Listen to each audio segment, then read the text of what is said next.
Well,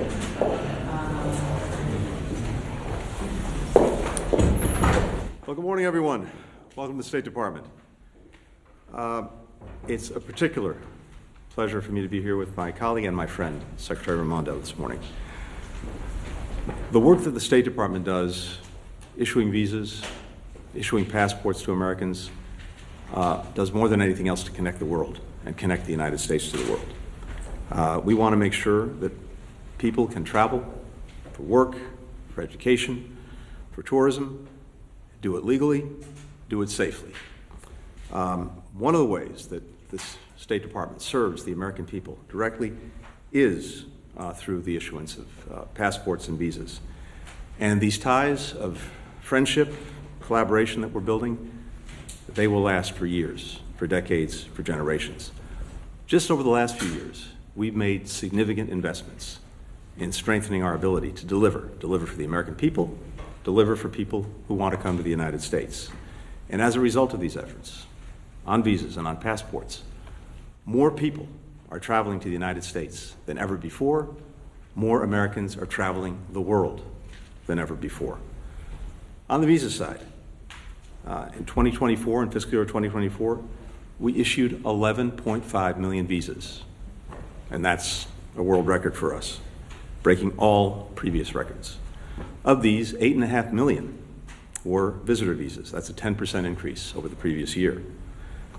Wait times to get visas are down by nearly 60% since the acute phase of the pandemic, which made it so difficult for our embassies and consulates around the world to issue visas. Today, the median wait time is under 60 days for a first-time visitor visa interview. And we're going to continue all of this progress. We aim to add an additional 1 million visa appointments in fiscal year 2025. And that's on top of the record number of appointments that we had this past year. All of that is supporting travel to the United States, including for major sporting events. We've got the FIFA World Cup coming up. We have the Olympics and Paralympics coming up. We have the Rugby World Championships. All of this at the start of a mega decade for sports here in the United States.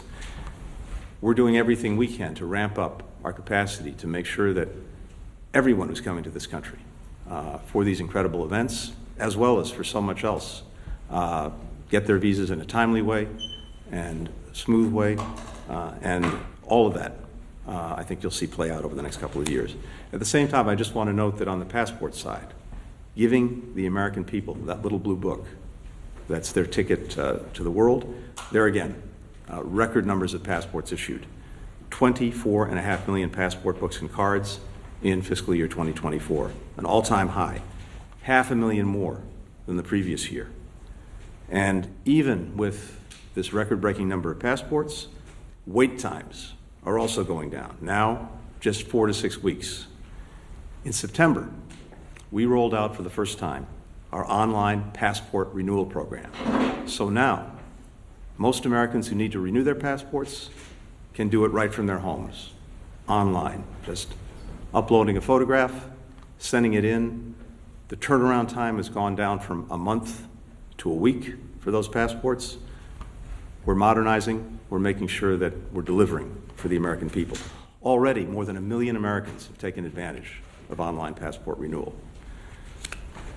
All of this work is being done by an extraordinary team here at the department, our consular team.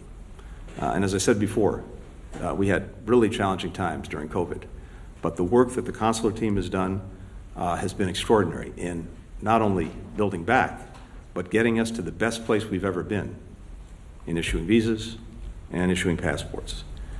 And what we know is this is a matter for real people, real lives, enabling families to get together, enabling businesses to work together, enabling investors to do the work that's helping to grow our economies around the world, and bringing people together for the most joyous things that unite us: sports, arts, culture, science and technology.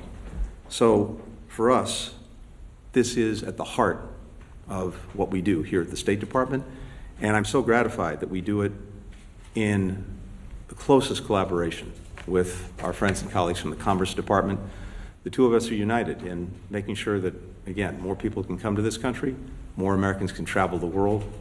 That's good for America. It's good for the world. And now it's a pleasure to hand it over to my colleague, Gina Raimondo. Gina. Thank you.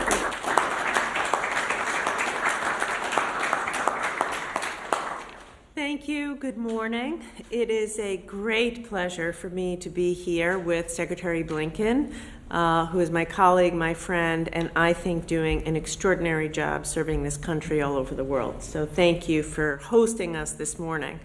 Of course, everything that the Secretary said is true, but it's also true that what we're announcing here today will create a lot of jobs in this country.